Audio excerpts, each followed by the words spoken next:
3 নম্বরে মুসলিম সেজে বিয়ে করা। ওই ইসকনের সদস্যরা মুসলিম সেজে আপনাদের রাজশাহীর ঘটনা, আপনাদের রাজশাহীতে আপনারা খবর রাখেন, আমরা খবর রাখি।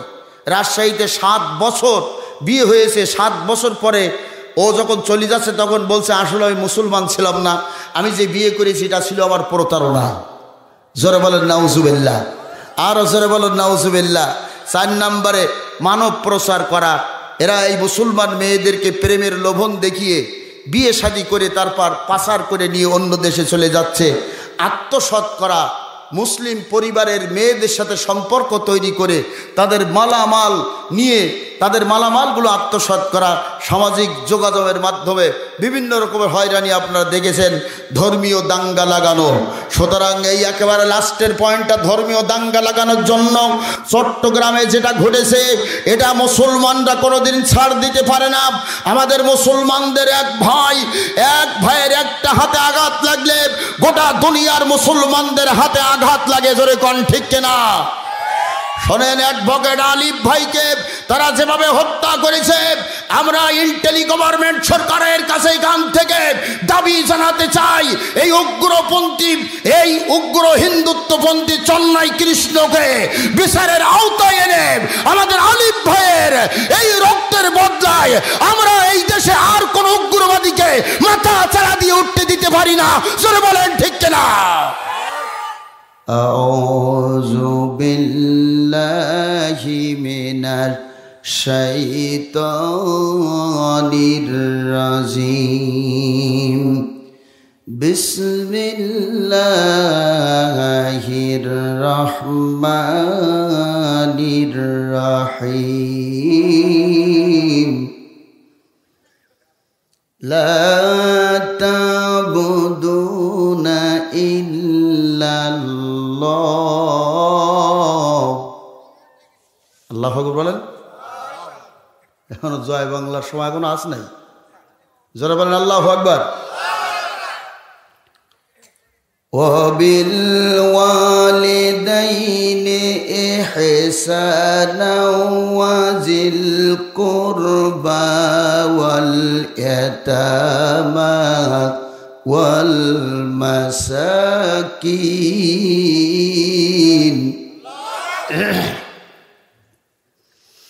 وقولوا للناس حسنا وأقيموا الصلاة وآتوا الزكاة ثم توليتم إلا قليلا منكم وأنتم معرضون.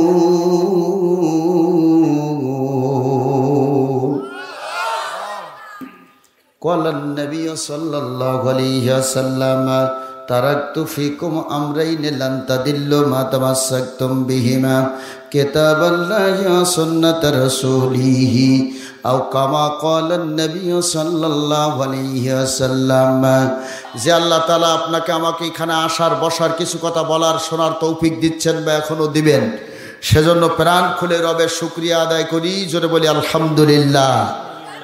আল্লাহর দরবারে শুকরিয়া আদায় করি যিনি দীর্ঘ 14 বছর 7 মাস আমাদের বাক শক্তিকে রহিত করে রেখেছিলেন, আমাদের ব্যক্তি স্বাধীনতা হরণ করে আমাদেরকে কথা বলার সুযোগ দেওয়া হচ্ছিল না। যেই আল্লাহ আমাদেরকে সুন্দর একটা পরিবেশ দান করে কথা বলার পরিবেশ ফিরিয়ে দিয়েছেন, বাক স্বাধীনতা ফিরিয়ে দিয়েছেন, সেই মনিবের দরবারে প্রাণ খুলে আল্লাহ পাকের শুকরিয়া আদায় করি আলহামদুলিল্লাহ। রব্বানা লাকাল হামদ হামদান কাসীরান তয়্যিবান মুবারাকান ফিহি। প্রশংসা করি আমি আল্লাহ তাআলার, বিশ্বজাহান পয়দা হলো হুকুমে যাহার, জ্ঞান বিজ্ঞান শিল্পকলা আবিষ্কারী যত, ইহার ভিতরে খোদার কুদরত রয়েছে অবিরত, মাটির মানুষ চন্দ্র গেল কুদরত তাহার, প্রশংসা করি আমি আল্লাহ তাআলার। নবমণ্ডল ভূমণ্ডল করিয়াছেন সৃজন, মাটির মানুষকে দিলেন আল্লাহ সবার উপর পজিশন, সুখাদ্য দিলেন আরো করিতে আর, প্রশংসা করি আমি মাবুদ আল্লাহ তাআলার। কেউ জবান বন্ধ রাখবে না, দেহের সমস্ত শক্তিকে উজাড় করে আকাশচুম্বী একটা আওয়াজ দিয়ে ডান হাত কানা উঁচু করে জোরে সরে বলবো আলহামদুলিল্লাহ।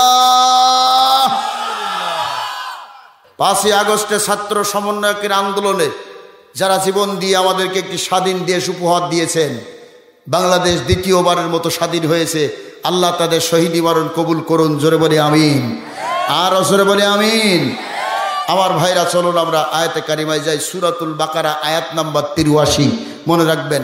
আল্লাহ রাব্বুল আলামিন বলছেন, লা তা'বুদুনা ইল্লাল্লাহ ওয়া বিল ওয়ালিদাইনি ইহসানা ওয়া যিল কুরবা ওয়াল ইয়াতামা ওয়াল মাসাকিন ওয়া কুলু লিন-নাসি হুসনা ওয়া আকিমুস সালাতা ওয়া আতুজ যাকাত। আল্লাহর কোরআনের তেলাওয়াত শুনে জবানে আল্লাহু আকবার বলবেন, আমার আল্লাহ তারা দুইটা উপকারে আপনাকে উপকৃত করবেন। জবানে যারা আল্লাহর কোরআন শুনে আল্লাহু আকবার বলবে, আমার আল্লাহ তাআলা ওই দেহের মধ্যে বড় কোনো রোগ দিয়ে পরীক্ষা নিবে না। যদি রোগ হয়েই যায় আল্লাহ তাআলা চিকিৎসার ব্যবস্থা করে দিবেন। সুবহানাল্লাহ বলুন। সাহাবীরা রসুলের কাছে জিজ্ঞাসা করছি, ইয়া রাসূলুল্লাহ, যে রোগ হয় এবং রোগ হওয়ার পরে যে ঔষধ আমরা খাই, এগুলো কি আমাদের তকদিরে লেখা ছিল? আল্লাহ রসুল বললেন, যে রোগ হয় ওটাও তকদিরে লেখা, যে ঔষধ খেয়ে রোগ নিরাময় হয় ওটাও তকদিরে লেখা। সুবহানাল্লাহ বলুন। ভাইরা আমার, 2 নম্বরে আল্লাহর কোরআনের তেলাওয়াত শুনে জবানে যারা আল্লাহু আকবার বলবে, আমার আল্লাহ তাআলা মৃত্যুর আগ পর্যন্ত চেহারার জ্যোতি নষ্ট করবে না। এজন্য আমি যখন আয়াত বলবো আপনারা জবানে আল্লাহু আকবার বলবেন। এই আয়াতের মধ্যে 5টি কাজের কথা আমার আল্লাহ তাআলা উল্লেখ করেছেন। জোরে কোন কয়টি?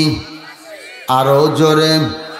জোর হলো না, তালে তালে জোরসে বলুন।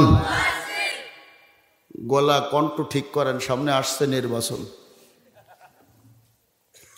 এবার নির্বাচন আর 2014 সালের মতো হবে না, 153 জন বিনা ভোটে নির্বাচিত।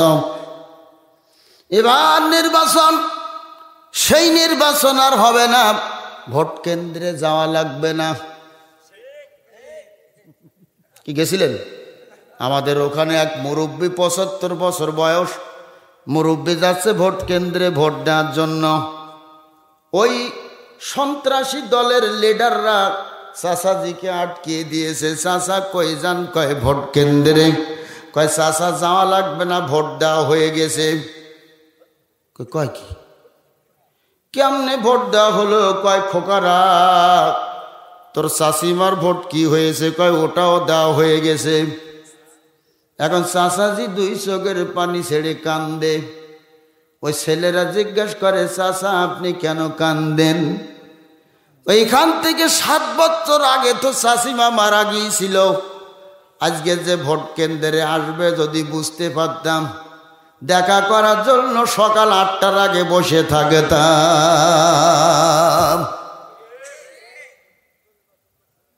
তো চাষিমা যে আসবে যদি বুঝতাম, তাহলে অন্তত দেখা করতাম। আজকে 7 বছর পরে এই ভোট কেন্দ্রে আসবে, এটা তো বুঝতে পারি নাই। কথা বুঝতে পারছেন তো? এই ভোট বাংলাদেশে আর আশা করবেন না। হ্যাঁ, আমার ভোট আমি দেব, যাকে ইচ্ছা তাকে দেব। আল্লাহর জমিনে আল্লাহর দিন কায়েম চাই, সৎ লোকের শাসন চাই, জোরে কোন ঠিক কিনা? এই ব্যাপারে যদি কোনো বাতিল শক্তি মাথা চাড়া দিয়ে উঠতে চায়, তাহলে আমরা সবাই মিলে প্রতিহত করতে পারবো না?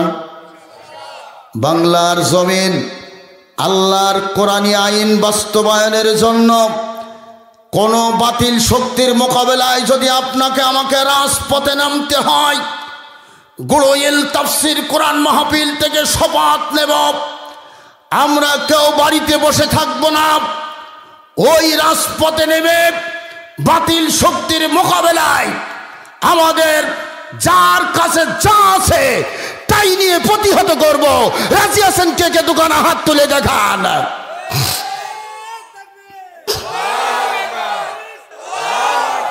আল্লাহ তাআলা কবুল করুন, জোরে বলে আমিন।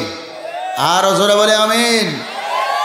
আমার ভাইরা, আপনারা ইতিমধ্যে দেখেছেন বাংলাদেশে একটা সংকটময় সময় অতিবাহিত করছে এই জাতি।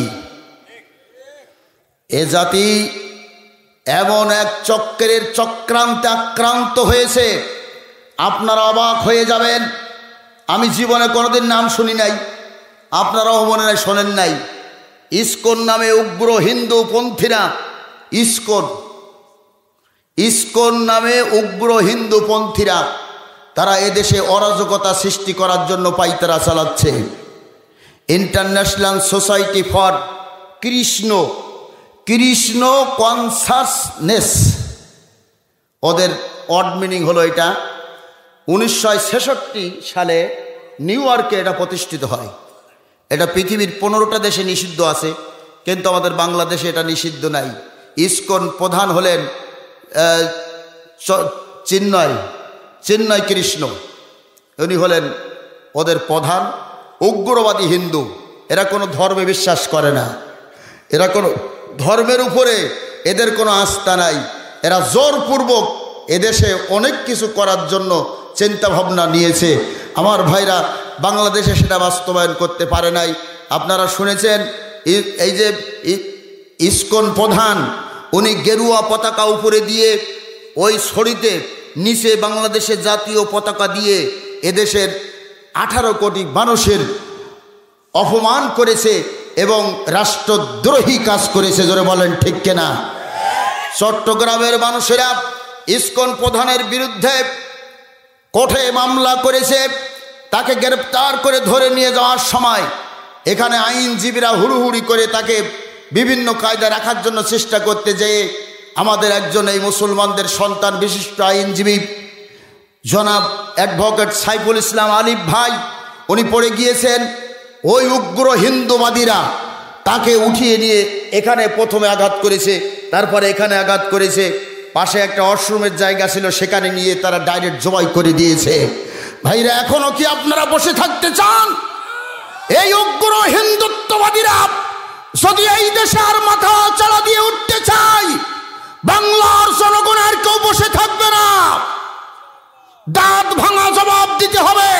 রাজি আছেন? কে কে দোকানে হাত তুলে দেখান। আল্লাহ তাআলা কবুল করুক, জোরে বলে আমিন।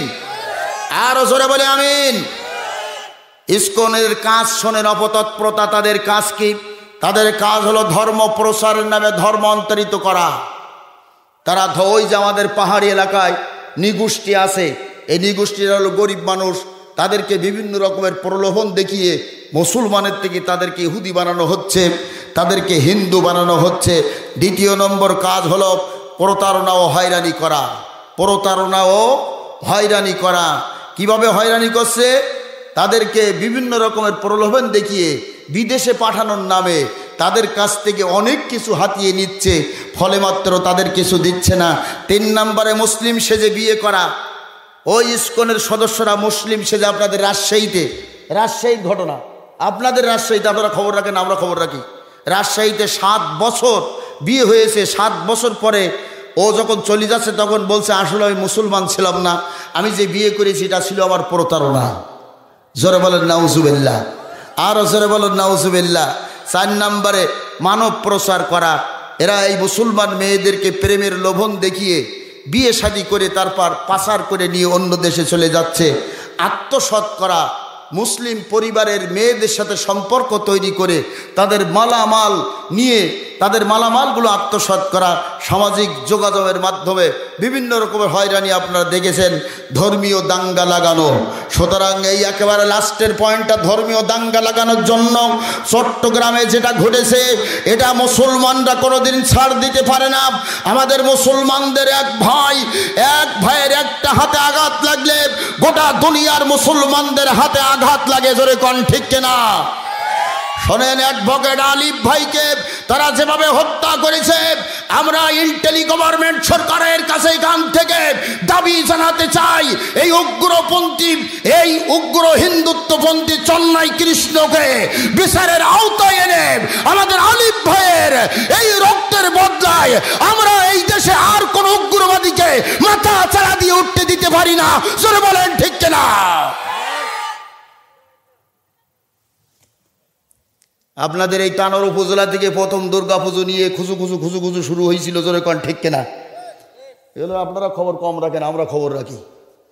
ভাইরা আমার, ইসলাম হলো শান্তির ধর্ম, ইসলাম হলো শান্তির ধর্ম। এই ধর্ম আরেকজন ধর্মের উপরে ইচ্ছা করে চাপিয়ে দেওয়া হয় না। এই ধর্মের মানুষেরা কারোর মাল আত্মসাৎ করে না। এই ধর্মের মানুষেরা বিভিন্ন রকমের সামাজিক যোগাযোগের মাধ্যমে হয়রানি করে না, তারা ধর্মীয় দাঙ্গা লাগানোর চেষ্টা করে না, জোরে বলেন ঠিক কিনা? এক নম্বরে আল্লাহ রাব্বুল আলামিন বলেন, লা তাবুদুনা ইল্লাল্লাহ। আল্লাহ বলছেন তোমরা ইবাদত বন্দেগী করো না আমি আল্লাহ ছাড়া আর কারোর, জোরে বলুন সুবহানাল্লাহ। ইবাদত করব কার? ইবাদত করব আল্লাহর। আমার আল্লাহ রাব্বুল আলামিন স্পষ্ট জানিয়ে দিয়েছেন, ওয়া খলাকতুল জিন্না ওয়াল ইনসা ইল্লা লিয়াবুদুন। একথা কার?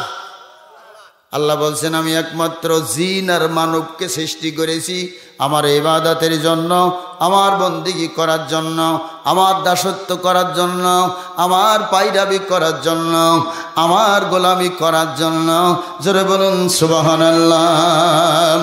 রব্বুল আলামিন ডাক দিয়ে বলেন, ইয়্যাকা না'বুদু ওয়া ইয়্যাকা নাস্তাঈন। আমরা একমাত্র তারই ইবাদত করি এবং একমাত্র তার কাছে আমরা সাহায্য চাই, জোরে বলুন সুবহানাল্লাহ। আল্লাহ রাব্বুল আলামিন আরো ডাক দিয়ে বলেন, ওয়ানিবুদুনি হাযা সিরাতুম মুস্তাকিম।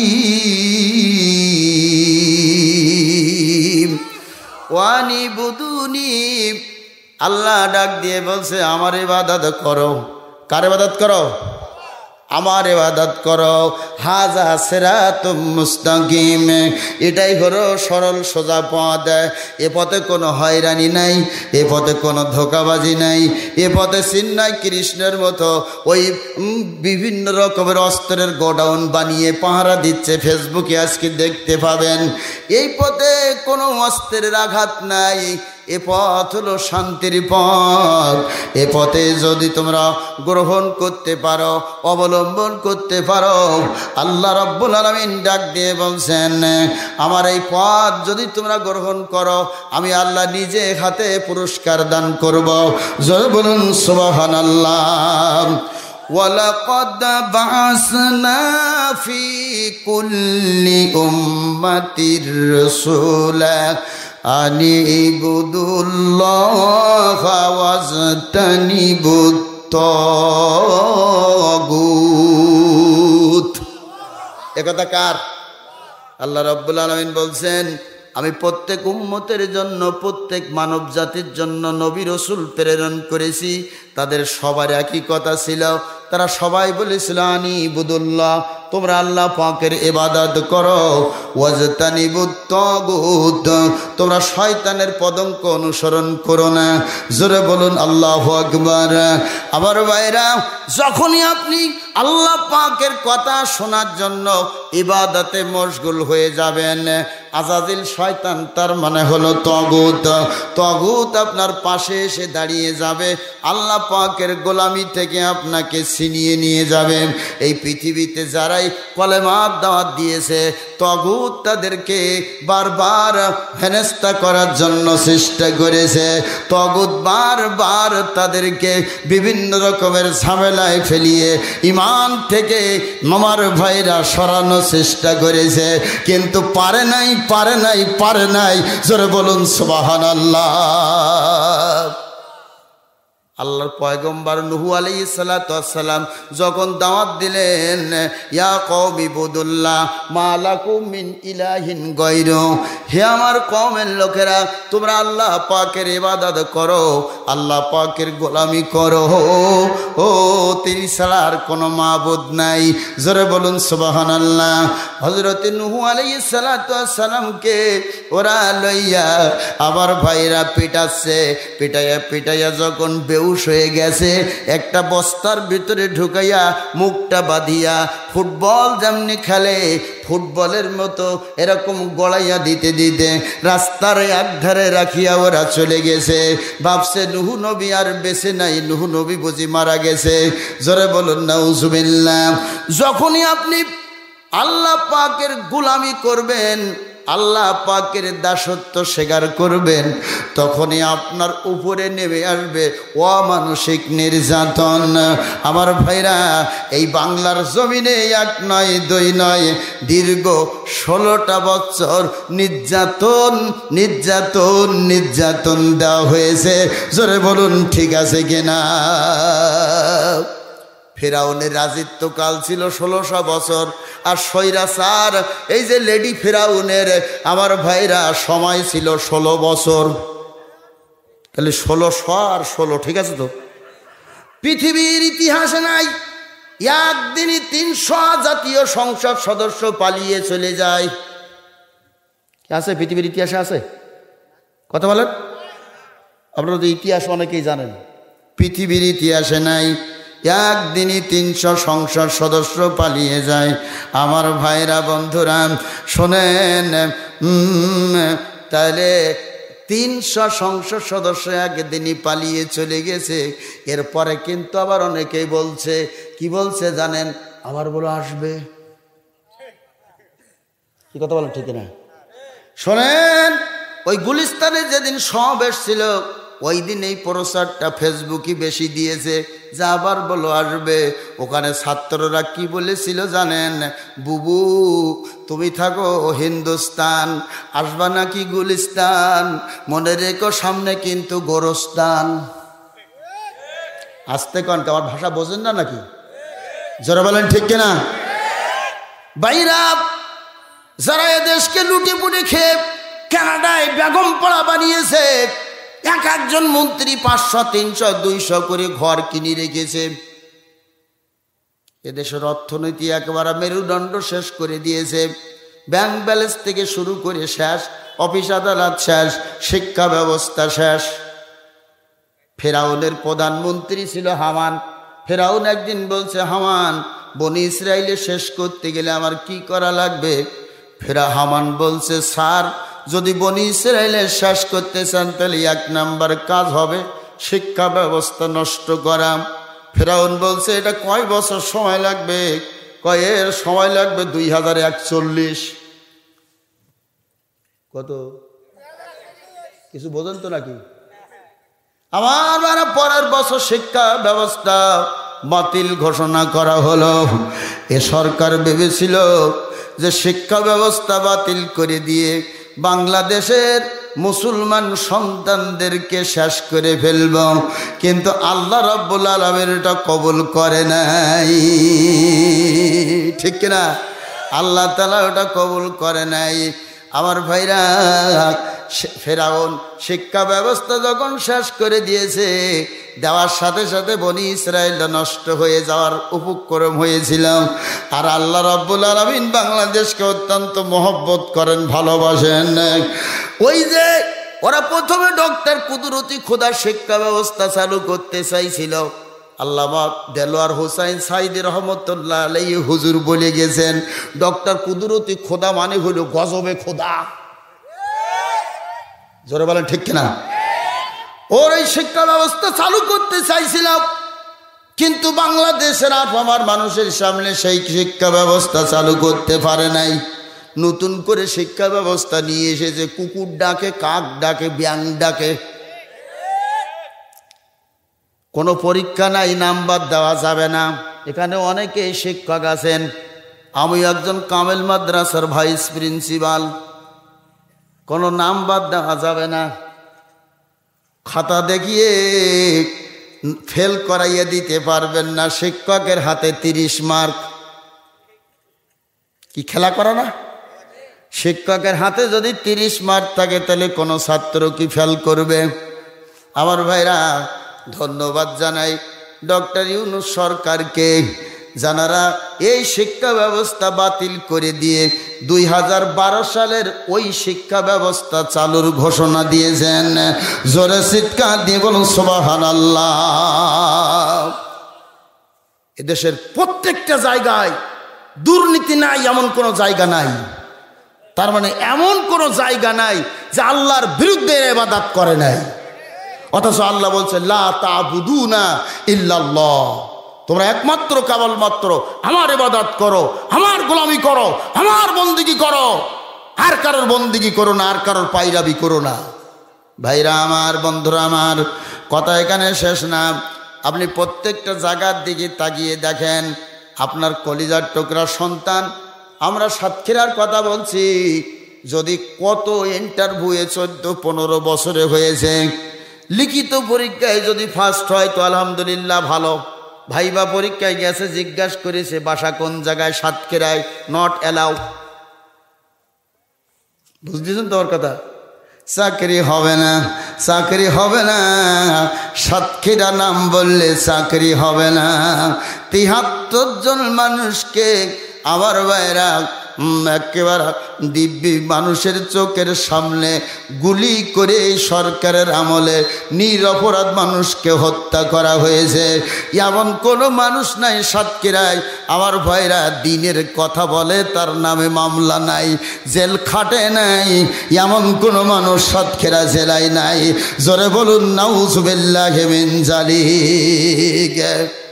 এত নির্যাতন, এত নিষ্পেষণ, এত হামলা, এত মামলা করার পরেও আমার আল্লাহ তাআলা এদেশের এক শ্রেণীর মানুষরা আল্লাহর ইবাদত করার কারণে আল্লাহ তাদেরকে হেফাজত করেছেন। জোরে বলুন সুবহানাল্লাহ। আমার নামে মামলা হইল 2-11টা, আমি 6 বার জেল খাটছি। ভাইরা আমার, বন্ধুরা আমার, এজন্য আমার দাবি হলো আপনাদের কাছে, লা তা'বুদুনা ইল্লাল্লাহ, আমরা আল্লাহ ছাড়া আর কারোর গোলামি করব না। রাজি আছেন? আল্লাহর গোলামি করতে যাইয়া আপনাকে নির্যাতন, নিষ্পেষণ, হামলা, মামলা, ইস্টিমিরোলার, বন্দুক, পিস্তলের ভয় দেখাতে পারে। ও ভয়ে আমরা কাতর হব না। রাজি আছেন তো? আল্লাহ আছে যেখানে, মুমিন ব্যক্তি থাকবে সেখানে।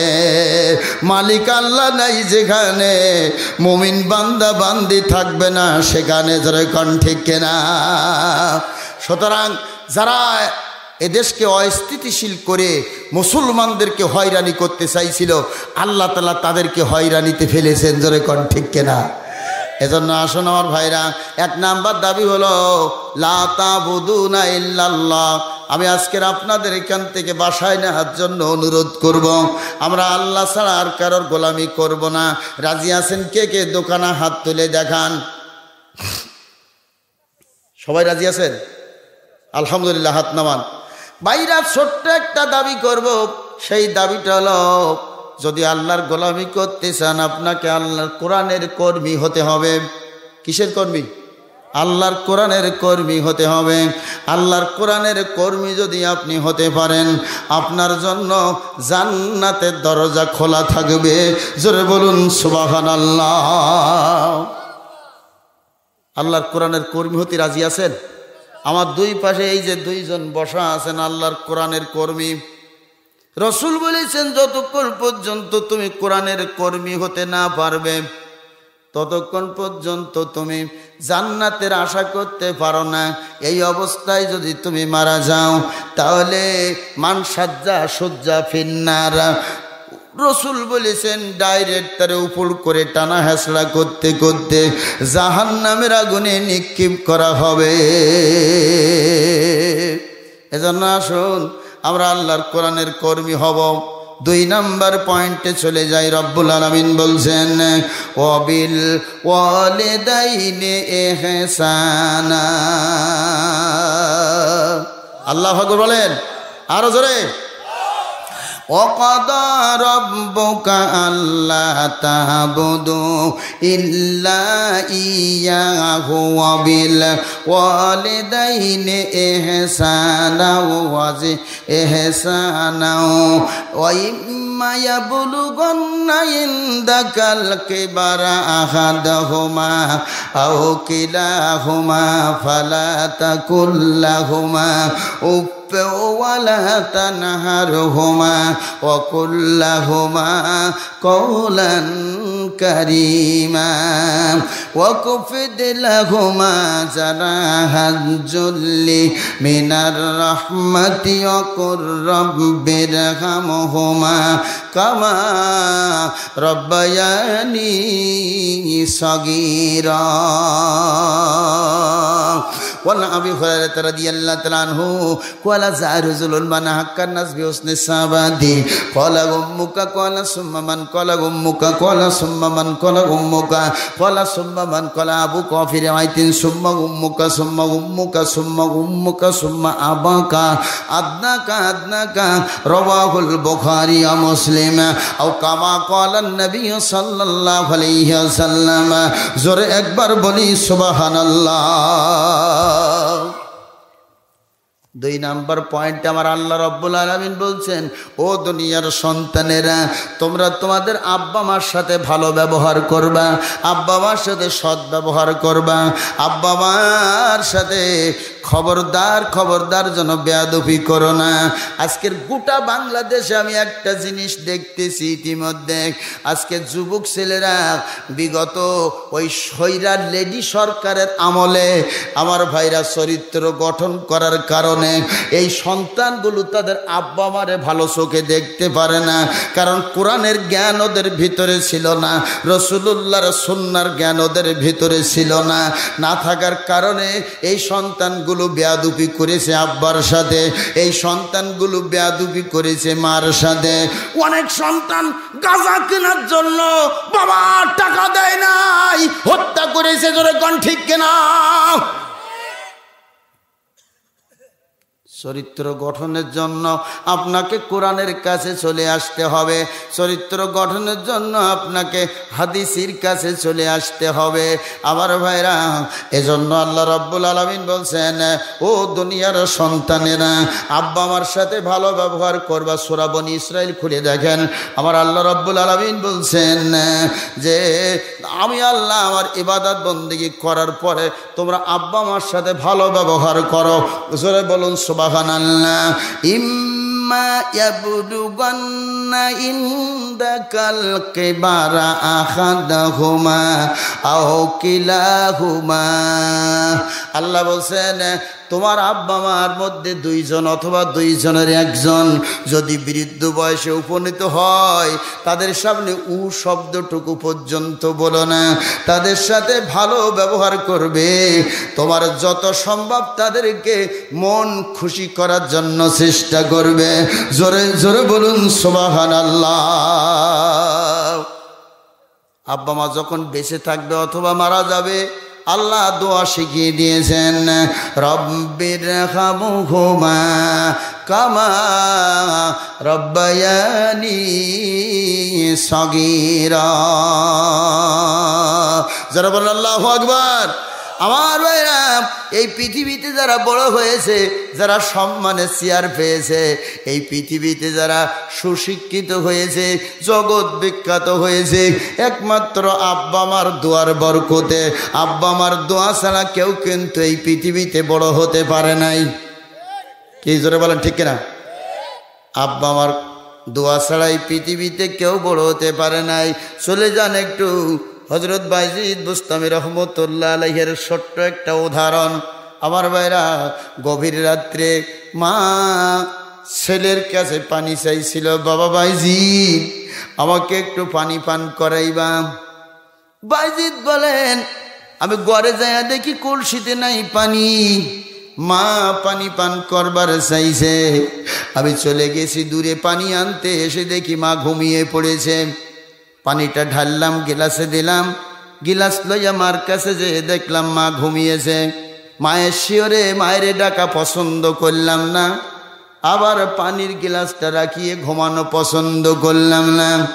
মায়ের শিওরে গিলাস হাতে দাঁড়িয়ে বাবা বাইজিদ ঘুমিল ভাঙ্গিল মায়ের নিদ, তাকিয়ে দেখে গেলাস হাতে দাঁড়িয়ে আছে বাবা বাইজিদ। সুবহানাল্লাহ বলুন। মা ডাক দিয়ে বলছে, বাবা বাইজিদ তোমার হাতে এটি কি? কয়, মা তুমি না বলছিলা পানি পান করবা, আমি যে দেখি পানি নাই, আনার জন্য দেরি হয়েছে, এসে দেখি তুমি ঘুমিয়ে গেছ। মা এই পানিটা পান করলে বড় খুশি হব। বাইজিদের মা গিলাসটা লইয়া পানি পান করলেন। পানি পান করিয়া শুয়ে দোকানা হাত উত্তোলন করে দিয়েছেন। আল্লাহ, আমার বাইজিদ এত পানি পান করিয়েছে, এরকম তৃপ্তি আমি কোনো পানি পান করে পাই নাই। আল্লাহ গো, আমার বাইজিদকে তুমি সুলতানুল আউলিয়া বানাইয়া দিয়ে দেবা। জোরে বলুন সুবহানাল্লাহ, আরো জোরে বলুন সুবহানাল্লাহ। মায়ের দোয়ার বরকতে হযরত বাইজিদ বুস্তামি রহমতুল্লাহ আলাইহি জগতের বিখ্যাত সন্তান হইলেন। জোরে বলুন সুবহানাল্লাহ। এজন্য বলবো ভাইরা, আসেন যাদের আব্বা মা বেঁচে আছে, প্রাণ ভরে যেন খেদমত দিতে পারি। আব্বা মার সামনে বেয়াদবি কোনোদিন করবেন না। আপনি যদি বেয়াদবি করেন আর আব্বা মার কাছ থেকে যদি মাপ চেয়ে নিতে না পারেন, এ অবস্থায় যদি আব্বা মা মারা যায়, তাহলে আব্বা মা মারা যাওয়ার পরে আপনার উপরে বদদোয়া পড়বে। যেই বদদোয়া থেকে আপনাকে রক্ষা করার মতো কোনো দোয়া পৃথিবীতে নাই। কথা কি বোঝাতে পারলাম? ব্যাখ্যা বলবো না। এই একটা পয়েন্টের পরে যদি আমি আলোচনা করি, আমার ভাইরা, আলোচনা শেষ হয়ে যাবে, আলোচনা রাতে শেষ হবে, আমার আলোচনা শেষ হবে না। বন্ধুরা আমার, ও আমার আম্মা জানেরা, মনোযোগ দিয়ে শুনবেন।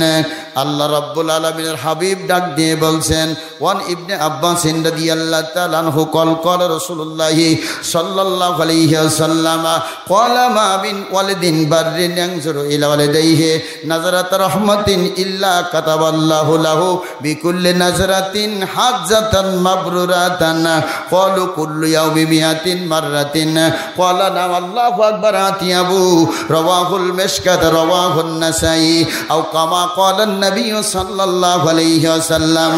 জোরে একবার চিৎকার দিয়ে বলি সুবহানাল্লাহ। হযরত আব্দুল্লাহ ইবনে আব্বাস রাদিয়াল্লাহু তাআলা আনহু হইতে বর্ণিত, রাসূলুল্লাহর চাচাতো ভাই হযরত আব্বাস রাদিয়াল্লাহু তাআলা আনহুর ছেলে আব্দুল্লাহ ইবনে আব্বাস জান্নার রওজাটা তায়েফ শহরে ঢুকতেই ডান পাশে বিরাট বড় আব্দুল্লাহ ইবনে আব্বাস মসজিদ রয়েছে, মার্কেট রয়েছে, গাড়ি পার্কিং এর জায়গা রয়েছে। বাইরা, আব্দুল্লাহ ইবনে আব্বাস তায়েফের ওই মসজিদের পাশে ওনার রওজাখানা রয়েছে। ইনি মুফাসসির সাহাবী ছিলেন, মুহাদ্দিস সাহাবী ছিলেন।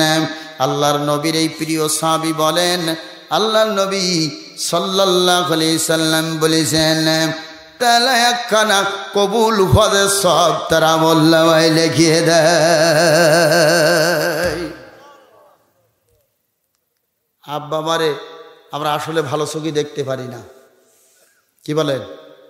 আসলে ভালো চোখে দেখতে পারি না, কারণ ওই যে পেতনির বেটি পেতনি ঘরে এসেছে, যেদিন থেকে এসেছে সেদিন থেকে আব্বা মার আর ভালো চোখে দেখি না। জোরে কোন ঠিক কেনা? কথা বলেন না কেন? আমার ভাইরা, আল্লাহর নবী আমার বলেন, আব্বা আমার মুখের দিকে নেক দৃষ্টি দিয়ে তাকাইবা, একটা কবুল হজের সব হবে। সাহাবীরা জিজ্ঞেস করলেন, ইয়া রাসূলুল্লাহ, দৈনিক যদি 100 বার করে তাকায়, কুল্লু ইয়াউমিন মিয়াতা মাররাতিন, দৈনিক যদি 100 বার করে তাকায় তাহলে 100 কবুল হজের সব হবে নাকি? আল্লাহর নবী বলেন, আল্লাহু আকবার, আতিয়াবু, আমার আল্লাহ পুত পবিত্র, তানার দরবারে সবের কোনো অভাব নাই। জোরে বলুন সুবহানাল্লাহ। ভাই উঠলেন কেন?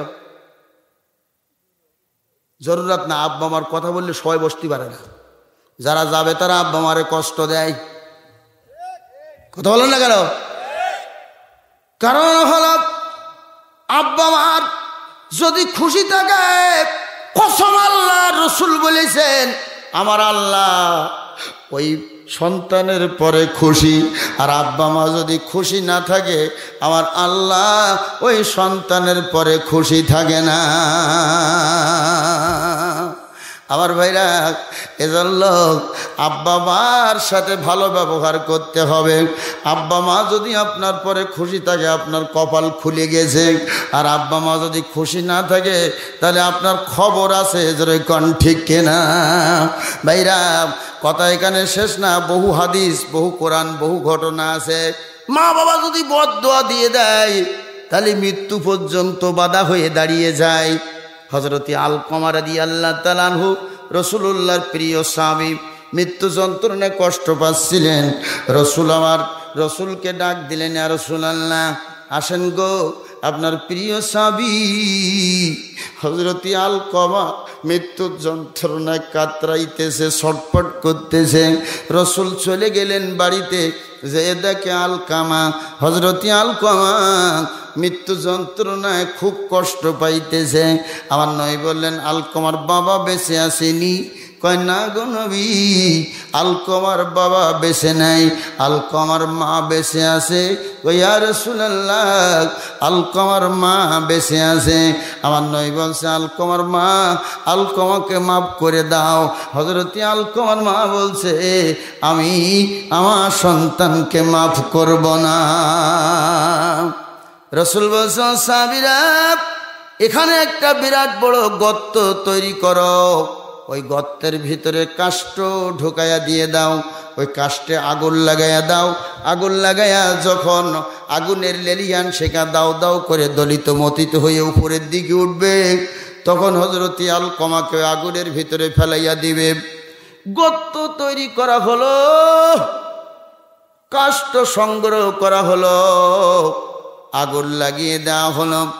যখন আলকমাকে আগুনের ভিতরে ফেলবে, মা দেখছে আমার সন্তানকে যে আগুনের ভিতরে ফেলিয়ে দেয়। নবীরে, আবার আলকমারে আমি মাফ করে দিয়ে দিলাম। আল্লাহর নবী, আলকমাকে আপনি আগুনের ভিতরে ফেলাইয়েন না। জোরে চিৎকার দিয়ে বলুন সুবহানাল্লাহ। আর নবী বলেন, মা যখন ক্ষমা করে দিয়েছে, আমি দেখলাম রে, মৃত্যু যন্ত্রণার যে কষ্ট ছিল, যে যন্ত্রণা ছিল, এই কষ্ট যন্ত্রণা তার দূর হয়ে গেছে, স্বাভাবিকভাবে তার ইন্তেকাল হয়ে গেছে। জোরে বলুন সুবহানাল্লাহ। আমার ভাইরা, এজন্য মা যদি বদদোয়া দিয়ে দেয়, মৃত্যু যন্ত্রণার সামনে বাধা হয়ে দাঁড়িয়ে যায়। বন্ধুরা আমার, আল্লাহ রাব্বুল আলামিন সম্পর্কে বহু আয়াতে কারিমা দিয়েছেন, বহু নবী আমার বহু হাদিসে সম্পর্কে ঘোষণা দিয়েছেন। আমি এই আয়াতের আর বিস্তারিত ব্যাখ্যা দিতে চাই না, সামনের দিকে যেতে চাই। একটা সুন্দর পয়েন্টের পরে আমি সামনে আলোচনা আনতেছি। ও আমার আম্মা জানেরা, ও আমার বোনেরা, মনোযোগ দিয়ে শুনবেন। 1 নম্বরে আল্লাহ পাকের গোলামি করা, আল্লাহ ছাড়া আর কারোর গোলামি করা যাবে না। 2 নম্বরে আব্বা মার সাথে ভালো ব্যবহার করা, আব্বা আমার সাথে খারাপ ব্যবহার করা যাবে না। 3 নম্বরে আল্লাহ রাব্বুল আলামিন বলেন ওয়াজিল কুরবা ওয়াল ইয়াতামা ওয়াল মাসাকিন।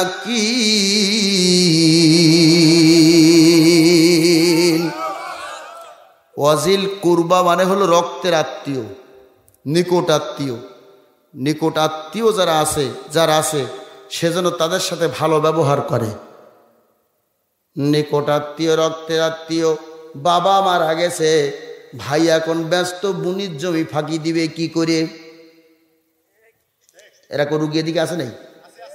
হ্যাঁ, দাদা মারা গেছে, ফুফোর জমি কি করে ফাঁকি দেওয়া যায়, ব্যস্ত। কথা বলেন না কেন? যারা ফাঁকি দিয়েছে তারা তো কথা বলতে পারবে না। পারবে না আমার ভাইরা। আল্লাহর নবী আমার বলেন ওয়ান জুবাইর ইবনে মুতিম রাদিয়াল্লাহু তাআলা আনহু قال رسول الله صلى الله عليه وسلم لا يدخل الجنة قاطع رواه البخاري ومسلم। ইচ্ছা করে যারা আত্মীয়তার সম্পর্ক ছিন্ন করে আল্লাহর জান্নাতে তারা প্রবেশ করবে না। বিলাডের আত্মীয়র সাথে সম্পর্ক ছিন্নকারী আল্লাহর নবী বলেন জান্নাতে প্রবেশ করবে না। 2 নম্বরে এই আয়াতের 2 নম্বর পয়েন্ট হলো আল্লাহ রাব্বুল আলামিন বলছেন ওয়াল ইয়াতামা ওয়াল মাসাকিন। ইয়াতিমের সাথে ভালো ব্যবহার করবে। ফাম্মাল ইয়াতিমা ফালা তাকহার ওয়া আম্মাস সাইলা ফালা তানহার ওয়া আম্মা বিনি'মাতি রাব্বিকা ফাহাদ্দিস। আমার নবী ছিলেন ইয়াতিম। নবী আমার ঘোষণা দিয়েছেন এই ইয়াতিমের সাথে যারা ভালো ব্যবহার করবে তারা যেন নবীর সাথে ভালো ব্যবহার করবে। যেরকম সুবহানাল্লাহ। আমার নবী, ইয়াতিম নবী বিয়ে করেছিলেন কয়টা? একজন কয় 4টা। সুবহানাল্লাহ বলেন। নবী আমার বিয়ে করেছিলেন 11টা। আমার ভাইরা আপনাদের কাছে আমার প্রশ্ন, আল্লাহর নবী কিন্তু কাউকে আগে প্রস্তাব দিয়ে বিয়ে করে নাই। সবাই, আমি ইয়াতিমের দৃষ্টান্ত দিতে যাইয়া রাসূলুল্লাহর জীবনে ছোট্ট একটা অধ্যায় সামনে আনতেছি। আমার রাসূল কিন্তু কাউকে আগে প্রস্তাব দিয়ে বিয়ে করেন নাই। সবাই নবীকে আগে প্রস্তাব দিয়েছিল। শুধু একজন স্ত্রীকে রাসূল প্রস্তাব দিয়ে বিয়ে করেছিলেন। ওই স্ত্রীর নামটা কি বলতে পারবেন? খাদিজা তো চিঠি লিখেছিলেন।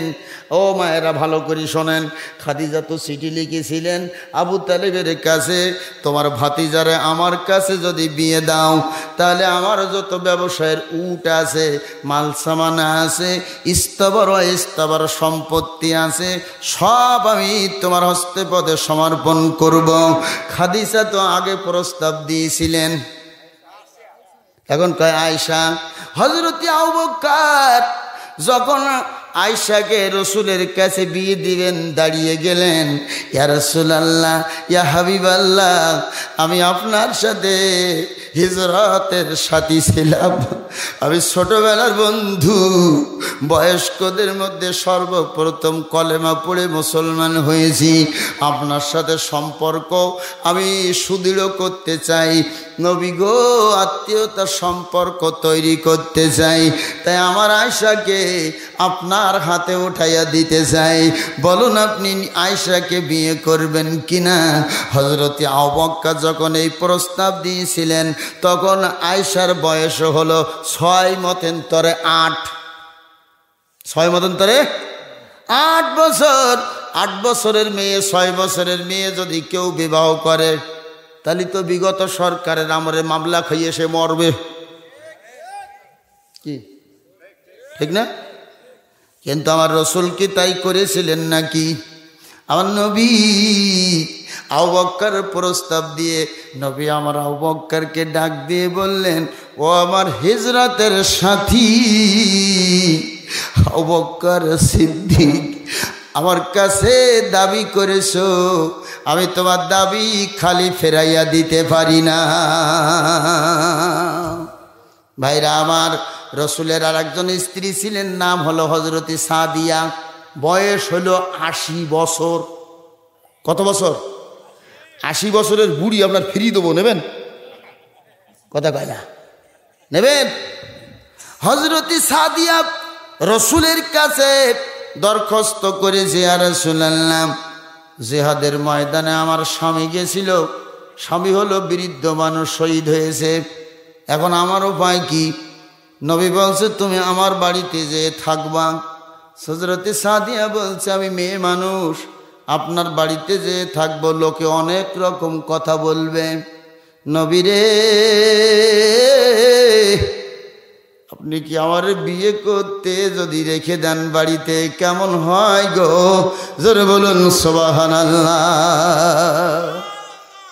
দয়ার নবী, মায়ার নবী হযরতে সাদিয়াকে রসুল ফেরাইয়া দিলেন না। ও সাদিয়া, আমি তোমারে বিয়ে করে আমার বাড়িতে রেখে দিলাম। জোরে বলুন সুবহানাল্লাহ। তাহলে ওই স্ত্রীর নাম আপনারা যেহেতু এই ওয়াজ শোনেন নাই, এই কারণে বলতে পারবেন না। ওই স্ত্রীর নাম হলো উম্মে সালমা। আল্লাহর নবী যখন শুনলেন উম্মে সালমা মদিনায় এসেছে, আল্লাহর নবী এক ঘটককে পাঠিয়েছে, যাও উম্মে সালমার বাড়িতে। উম্মে সালমার বাড়িতে ঘটক গেছে, যে বলছে উম্মে সালমারে তোর কপাল খুলে গেছে। উম্মে সালমা বলছে কেন, কি হয়েছে? কয় বিশ্ব নবী গো, তোমার বিয়ের প্রস্তাব পাঠিয়েছে, তোমার কপাল খুলেছে, বলো তুমি রাজি কিনা? উম্মে সালমা বলছে আমার কপাল খোলার দরকার নাই, আমি নবীর সাথে বিয়ে বসতে রাজি না। ঘটক বলছে কি আশ্চর্য ব্যাপার, যেই নবীর সাথে বিয়ে বসতে সবাই পাগলের মতো ছোটাছুটি দৌড়াদৌড়ি করে। এ উম্মে সালমা, বলো তুমি ঠিক করে বলছো কিনা? বলছে হ্যাঁ আমি ঠিক করে বলতেছি। ঘটক চলে গেলেন নবীর কাছে, ইয়া রাসূলুল্লাহ, নবীরে উম্মে সালমা আপনাকে বিয়ে করতে রাজি না। আল্লাহর নবী উঠে দাঁড়িয়ে গেলেন, জবান থেকে একটা কথা বেরিয়ে গেলেন, ইনশাআল্লাহ তাআলা তাহলে তোমার বিয়ে করতেই হয়। সুবহানাল্লাহ বলেন, আরো জোরে বলুন সুবহানাল্লাহ। আবার ইনশাআল্লাহ ভাবি আপনি যেন বিয়ে করে ফেলেন না, কি বলেন? সেদিন নওগাঁতে গেলাম, নওগাঁতে এক বিয়ে করছে, বাড়ি হলো খুলনা। কোন জায়গায়? ও বরিশালের মেয়ে, দেখি ওই চাপাই নবাবগঞ্জে। আমি বললাম কি করে হইল রে? গটকালি করেছে কেডা? কয় হুজুর এই কোনটা? এই যে ভাইরা আমার, রসুল আমার উঠে দাঁড়িয়ে, এ ঘটক, আর দেরি করা যায় না, উম্মে সালমার বাড়িতে আমি যাব। রসুল আমার উম্মে সালমার বাড়িতে গেলেন। দরজায় যাইয়া রসুল যখন কারোর বাড়িতে ঢুকতেন, তখন প্রথম নম্বরে নবীর কাজ ছিল সালাম দিতেন। কি দিতেন? সালাম দিতেন। আজকে থেকে বাড়ি যাইয়া যখন আপনি ঘরে ঢুকবেন সালাম দিবেন। বলবেন হুজুর আমার স্ত্রীর ঘরে ঢুকবো, তাও সালাম দেব কিনা? রসুল বলেছেন তোমার স্ত্রীর ঘরে ঢুকবা, তুমি প্রথমে সালাম দিবা। আগে যদি তুমি স্বামী সালাম দিতে পারো, আগে তুমি জান্নাতি হয়ে যাইবা। সালাম দেন কারোর? হ্যাঁ, দুইজন কইলো জি। হ্যাঁ ভাইরা আমার, আম্মা জানেরা শোনেন, নাসাই শরীফের হাদিস, যেহেতু মা বোন আছে অনেক মাহফিলে, বক্তারা তো সবাস করে যায় 4টি কাজের কথা। আমি হাদিসে খুঁজতেছি ওই 4টো কাজ বাদে আর কোনো কাজ আছে কিনা। নাসাই শরীফের ভিতরে একটা হাদিস পেয়ে গেলাম, রসুল আমার বলেছেন স্ত্রী যদি 3টা কাজ করে ওই স্ত্রী জান্নাতি হয়ে যায়। 1 নম্বরে স্বামীর সঙ্গে, স্বামী যখন কাছে আসবে, বাসায় আসবে, দেখা আসবে, সঙ্গে সঙ্গে সালাম যদি দিতে পারে, অথবা স্বামী সালাম দিলে জবাব যদি দিতে পারে, এই সালামের লেনদেন যেই স্ত্রী স্বামী করবে আল্লাহ ওদেরকে জান্নাতি বানাইয়া দিবেন। 2 নাম্বার কাজ হলো, যখন কোনো স্বামী বাড়িতে আসবে হাসি মুখে যদি স্ত্রীরা স্বামীকে বরণ করে নিতে পারে। অনেক অভাব রয়েছে সংসারে, শাড়ির অভাব, গহনার অভাব, খাওয়ারের অভাব, মাখার অভাব, তেলের অভাব, কি সংসারে অনেক অভাব রয়েছে। রসুল বলেন সব স্ত্রীরা এগুলো মেনে নিয়ে যদি হাসি মুখে স্বামীকে বরণ করে কাছে নিতে পারে, ওই স্ত্রী এই আমল করলে পরে আল্লাহর জান্নাতি হয়ে যাবে। জোরে বলুন সুবহানাল্লাহ। 3 নম্বরে, ওই স্ত্রী বড় ভাগ্যবতী যে স্ত্রী স্বামীর আগে দুনিয়ার থেকে বিদায় নিয়ে চলে গেছেন। রসুল আমার বলেন, আমার খাদিজা মক্কি জীবনে আমি নবী থেকে বিদায় নিয়েছিলেন। খাদিজার রওজাখানা জান্নাতুল মুআল্লায় মক্কায়।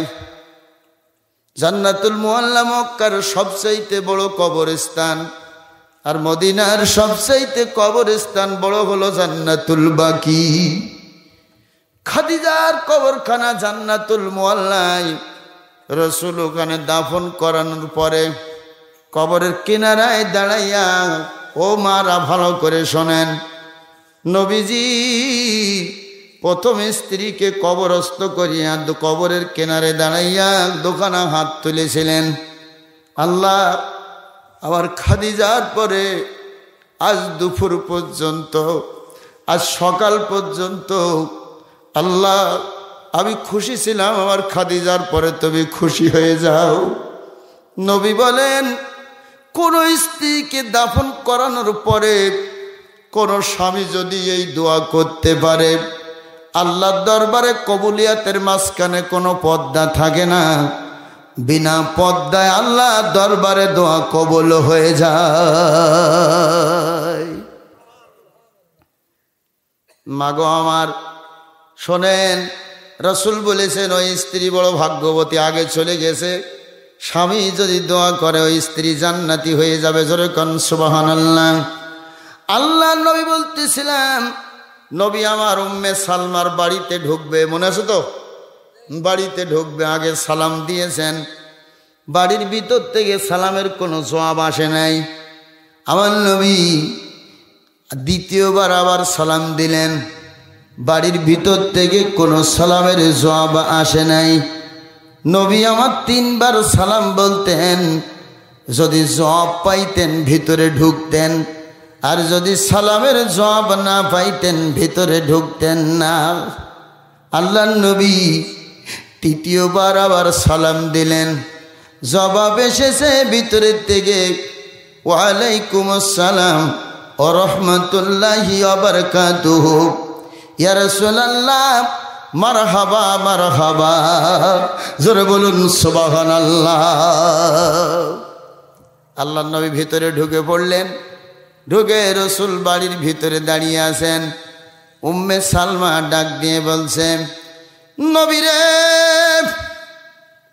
ঘটককে তো আমি ফিরিয়ে দিয়েছি, আপনি আবার কেন এসেছেন? নবী বলছেন, উম্মে সালমা কেন তুমি ঘটককে ফিরিয়ে দিয়েছ এটা জানার জন্য এসেছি। জোরে বলুন সুবহানাল্লাহ।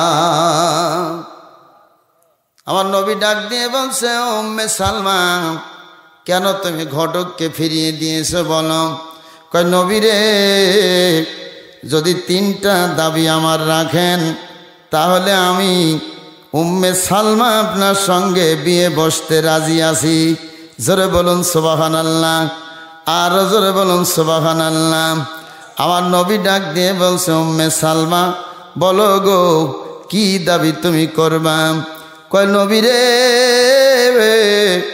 আপনার কাছে আমার 3টা দাবির 1ম নাম্বার দাবি হলো, ও আল্লাহর নবী, আমার পূর্বে স্বামী আল্লাহ নবী আপনার সাহাবী ছিলেন, ওই সাহাবী জিহাদের ময়দানে শহীদ হয়েছে, শহীদ যেহেতু হয়েছে জান্নাতি হয়ে যাবে বিনা হিসাবে।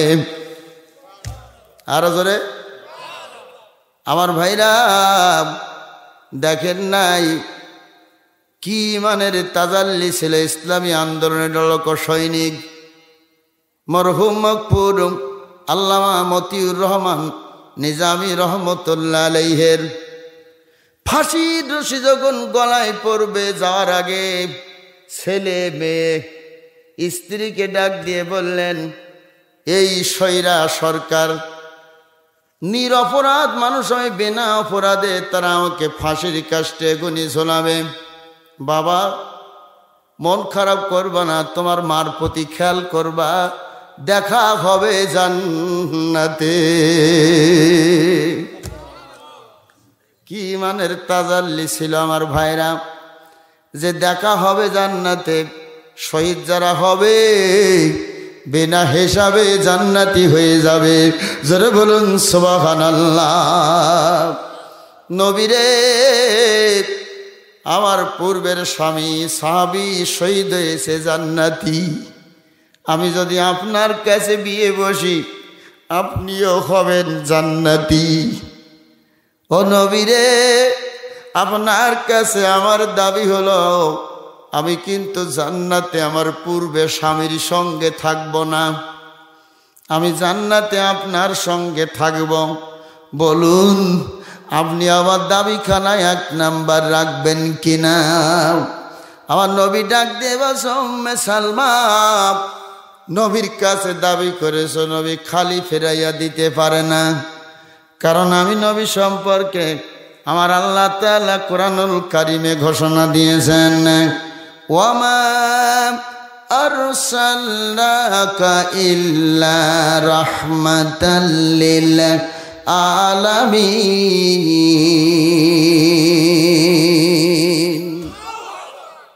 আমি আমার নবীকে জগৎবাসীর জন্য রহমত স্বরূপ প্রেরণ করেছি। ও উম্মে সালমা, আমি নবী কথা দিলাম জান্নাতে তুমি আমার সাথে থাকবে। সুবহানাল্লাহ বলুন আরো জোরে। উম্মে সালমা 1 নাম্বার দাবি মেনে নিলাম। 2 নাম্বার দাবি কি? নবীরে আপনার ঘরে যখন আমি যাইব স্ত্রী হইয়াম, আমার পূর্বের স্বামী অনেক কথা আমার মনে আছে, আপনার সাথে দাম্পত্য জীবন কালাতিপাত করতে ওই স্বামীর বিভিন্ন কথা আমার মনে আসবে। আমি যদি আপনার সঙ্গে বর্ণনা করি তাহলে আপনি রাগ হবেন নাকি? আর নয় বস উম্মে সালমা, তোমার পূর্বের স্বামী আমার সাহাবী, আসসাবী কান্নুজুম, আসসাবী কান্নুজুম, আসসাবী কান্নুজুম। সাহাবীরা তারকা সমতুল্য, সাহাবীরা তারকা সমতুল্য। ও উম্মে সালমা, যত ভালো দিক আছে, যত ভালো কথা আছে, আমার স্বামী তোমার স্বামী আমার সাহাবীর কথা তবে আমার কাছে বলবা, আমি নবী সব কথাগুলো শুনতে রাজি আছি। নবীরে 3 নাম্বার দাবি হলো, আপনার কাছে আমার ঘরের দিকে একটু তাকান। ঘরের দিকে তাকাইছে। উম্মে সালমা ডাক দিয়ে বলছ, নবীরে তাকাই দেখেন 7 থেকে 8 বছরের একটা বালক। ও নবী,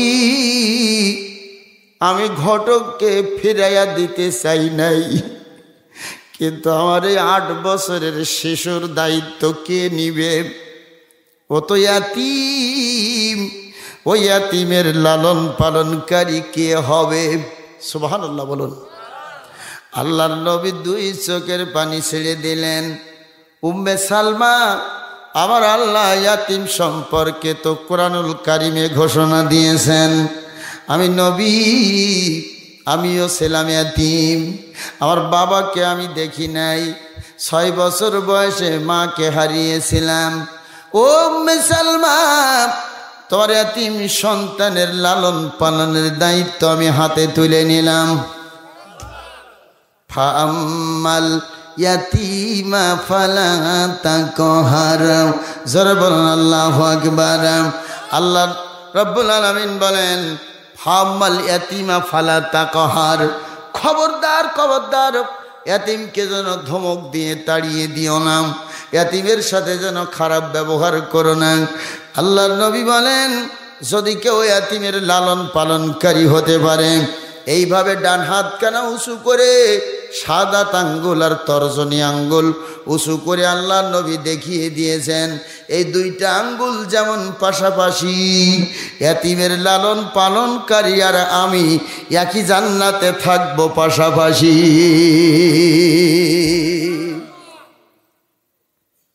ভাইরা আমার, আল্লাহর নবী যখনই রাজি হয়ে গেলেন উম্মে সালমা বললেন ইয়া রাসূলুল্লাহ আমি আপনার কাছে বিয়ে বসতে রাজি আছি। জোরে বলুন সুবহানাল্লাহ, আর জোরে বলুন সুবহানাল্লাহ।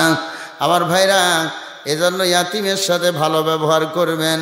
অনেক সন্তান আছে আপনার এই এলাকায়, বাবা দুনিয়ার থেকে চলে গেছেন, সন্তান ইয়াতিম হয়ে গেছে, ওই ইয়াতিমের মাথায় একটু দয়ার হাতখানা বুলিয়ে দেবেন।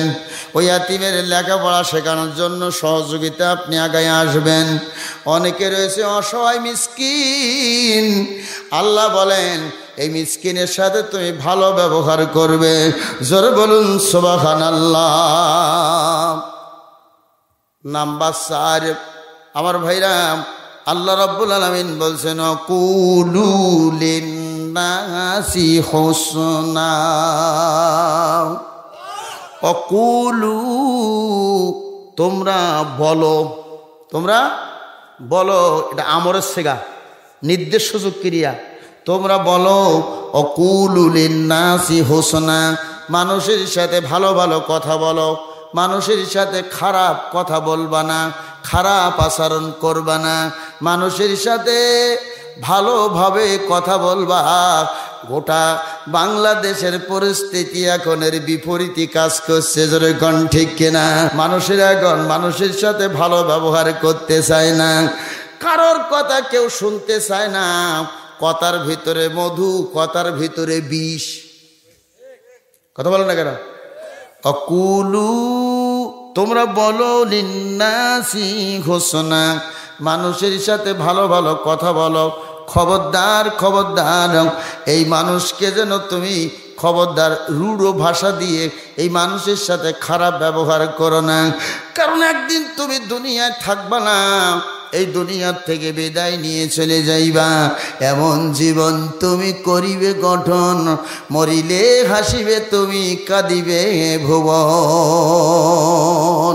আর আমরা এখন এমন জীবন করিতেছি গঠন, মরিলে কাঁদিতেছি আমি, হাসিতেছে ভুবন।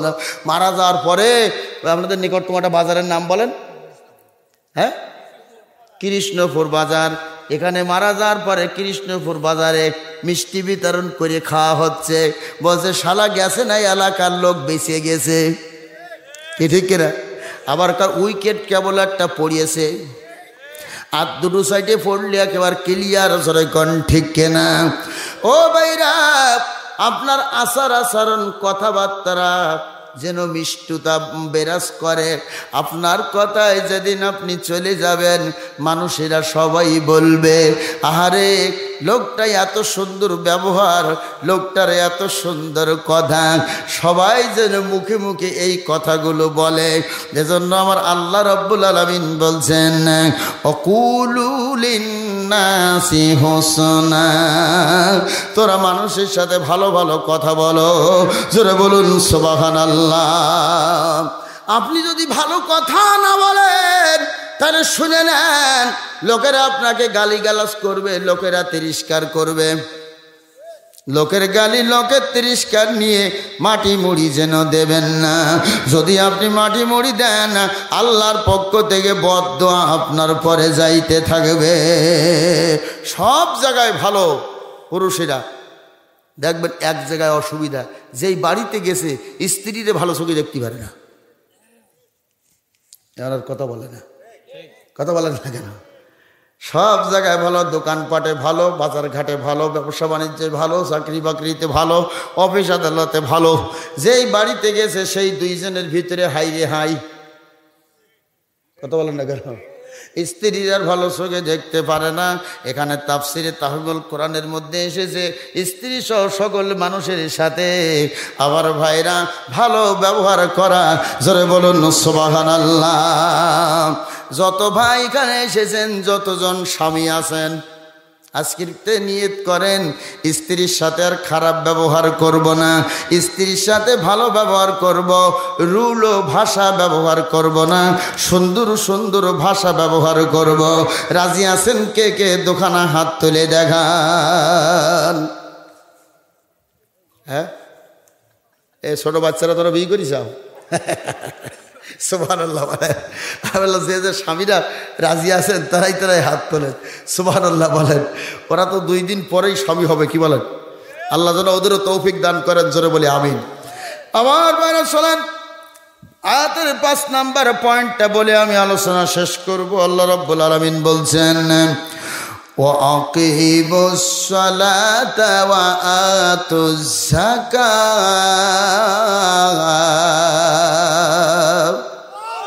আরো জোরে। এবার দেখুন কিছু মানুষ চলে যাবে, যারা চলে যাবে তারা নামাজ পড়ে না। কারণ আমি এখন আলোচনা করছি আকিমুস সালাহ, নামাজ প্রতিষ্ঠা করা, ওয়া আতুজ যাকাত, যাকাত আদায় করা। এই 5 নাম্বার পয়েন্টে 2টি কাজ। একটা হলো নামাজ কায়েম করা, আর একটা হলো যাকাত আদায় করা। জোহর গেল কাজে কর্মে, আসর মাগরিব পড়লাম না, ঈশা গেল অলসতায়, ফজরে ঘুম ভাঙলো না। কয়েক তো হয়েছে? হ্যাঁ, তার মানে জোহর গেল কাজে কর্মে, আসর মাগরিব পড়লাম না, ঈশা গেল অলসতায়, ফজরে ঘুম ভাঙলো না। এইটা মানে হলো কেলা। কেলা মানে সোফর নাতিং ছাড়ার কিছু না। এক ওয়াক্ত নামাজি আমরা পড়তে চাই না, নামাজিও হতে চাই না, জোরে কোন ঠিক কিনা? আমার ভাইরা, অথচ রাসূল আকরাম সাল্লাল্লাহু আলাইহি সাল্লাম ঘোষণা দিয়েছেন, মান তারাকা সালাতান মুতাআম্মিদান ফাকাদ কাফার, বাইনাল আবদি বাইনাল কুফরি তারকুস সালাহ, আও কামা ক্বালান নবী সাল্লাল্লাহু আলাইহি ওয়াসাল্লাম। হুজুর বলেন, ইচ্ছা করে যারা ফরজ নামাজ ত্যাগ করবে, ও মারা ভালো করে শোনেন, ও বোনেরা রে, কষ্ট করে মাহফিল দিয়েছেন, এই যে আমার আলামিন ভাই বসে শুনতেছেন, তার সমস্ত যুবকদের নিয়ে সুন্দর একটা মাহফিলের আয়োজন করেছেন। এই মাহফিল থেকে কিছু মাল সামানা তো বাড়িতে নিতে হবে। ও মায়েরা শোনেন, আল্লাহ রাব্বুল আলামিনের হাবিব বলেছেন, ইচ্ছা করে যদি কেউ ফরজ নামাজ ত্যাগ করে তাহলে সে কাফের। বলেন, জোরে বলেন, জোরে বলেন। এই যে কজন নামাজ পড়ে না সে কজন বলবে না, জোরে বলেন, আরো জোরে। ওয়াজ রেকর্ড হচ্ছে, সারা পৃথিবীর মানুষ দেখবে 2 দিন পরে। ইচ্ছা করে যারা ফরজ নামাজ ত্যাগ করে তারা কাফের। আমি যদি বলি অমুককে ডাক দিয়ে কাফের বলি, তাহলে আমার পিঠে সালা বাঁধা লাগবে, কি বলেন, তাই না? কিন্তু আল্লাহ নবী বলেছেন, নামাজ পড়ো নাই, ঈশার নামাজ পড়েন নাই, মাগরিবের নামাজ পড়েন নাই, আপনি কাফের। বাইনাল আবদি বাইনাল কুফরি তারকুস সালাহ। মুসলমান আর অমুসলমানের মধ্যে পার্থক্য হলো নামাজ। ওই চেন্নাই কৃষ্ণ নামাজ পড়ে না, ও যে মুসলমান নামাজ পড়ে না সাও হলো কৃষ্ণ, জোরে কোন ঠিক কিনা? রাসূল বলেছেন, আমি বলি নাই। এজন্য শুধু দাড়ি রাখলেই কিন্তু মুসলমান হওয়া যায় না, যায়? মুসলমান হওয়া যায় না। দাড়িতে যদি মুসলমান হওয়া যাইত, কবিগুরু রবীন্দ্রনাথ ঠাকুর 1 নাম্বার মুসলমান হইত। কিন্তু ও কি মুসলমান নাকি? কবিগুরু ডাক দিয়ে বলেছিল, গো কবি কাজী নজরুল, জীবনে মস্ত বড় করেছো ভুল, দাড়ি না রেখে রেখেছো বাবুরি চুল। হ্যাঁ, কাজী নজরুল ইসলামী কবি ছিলেন, 9ম শ্রেণী লেখাপড়া করতেন, ওই পর্যন্তই লেখাপড়া করেছেন। একটা কবিতা লিখেছে, এখন দেখা যায় একটা সূরার অনুবাদ। একটা প্রবন্ধ লিখেছেন, দেখা যায় একটা আয়াতের সারাংশ। তার কবিতাগুলো এমফিল পিএইচডি করা হচ্ছে সারা দেশে। জোরে কোন সুবহানাল্লাহ। কবিগুরু এমন একটা কথা বললেন, আর তিনি বুঝি জবাব দিলেন না। কি জবাব না দিয়ে পারে? তিনি জবাব দিয়েছিলেন, মনে হয় কোনোদিন শোনা হয় নাই। কি শুনছেন? ওই কথা জবাব দিয়েছিলেন কবি কাজী নজরুল। ওগো কবিগুরু রবীন্দ্রনাথ ঠাকুর, মুখেতে রাখিয়া দাড়ি উল্লাস করিতেছ ভারী, বেহেশতের করো কি আসাম, ভেবেছ আমার খোদা হলো বাবুই পাখি, কলেমা না পড়িলে তোমার ওই দাড়িতে বাঁধিবে বাসা। ভাইরা আমার, সেখান থেকে কবিগুরু আর কোনো কথা বলতেন না।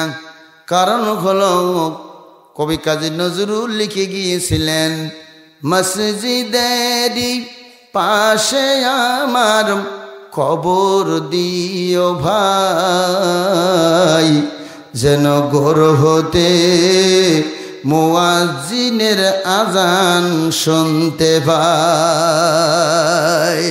যারা বলুন মারহাবা। ঢাকা বিশ্ববিদ্যালয় কেন্দ্রীয় মসজিদের ভিতরে ঢোকেন, ডান পাশেই দেখবেন কবি কাজী নজরুলের মাজার। ভাইরা আমার, যে কথা বলতেছিলাম, আল্লাহ তাআলা নামাজ আপনার আমার উপরে ফরজ করে দিয়েছেন।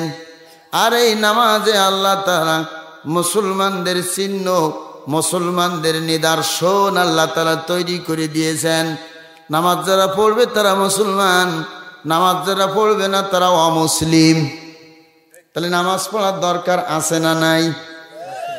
আমার নবী এই নামাজ প্রতিষ্ঠার জন্য নবী আমার তায়েফে যে রক্ত ঝরিয়েছেন, এই নামাজ প্রতিষ্ঠার জন্য নবী শিহাবে আবু তালেবে ৩ বছর জেলখানার মধ্যে আবদ্ধ ছিলেন। এই নামাজ প্রতিষ্ঠার জন্য নবী আমার আবু জেহেলের ষড়যন্ত্রের মোকাবেলায় পড়েছিলেন। হ্যাঁ, কি ষড়যন্ত্রের মোকাবেলায় পড়েছিলেন আমার ভাইরা? আমি বলবো, আসতেছি। এই নামাজ প্রতিষ্ঠার জন্য আল্লাহর নবী মক্কা ছেড়ে মদিনায় হিজরত করেছিলেন।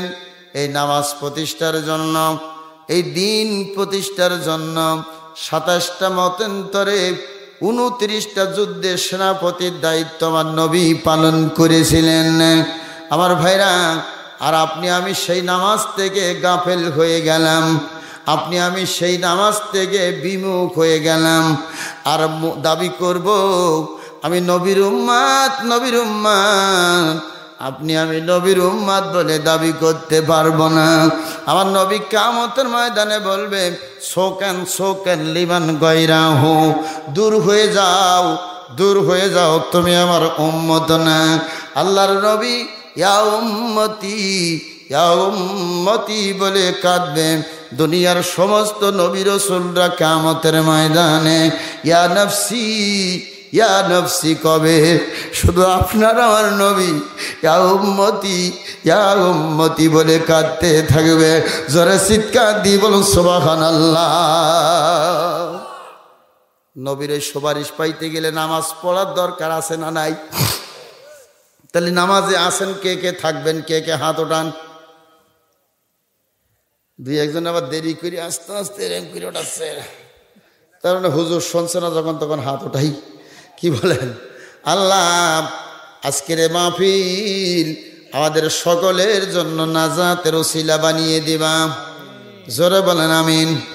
আল্লাহ আজকের এই মাহফিল আমাদের জন্য নাজাতের ওসিলা বানাইবা।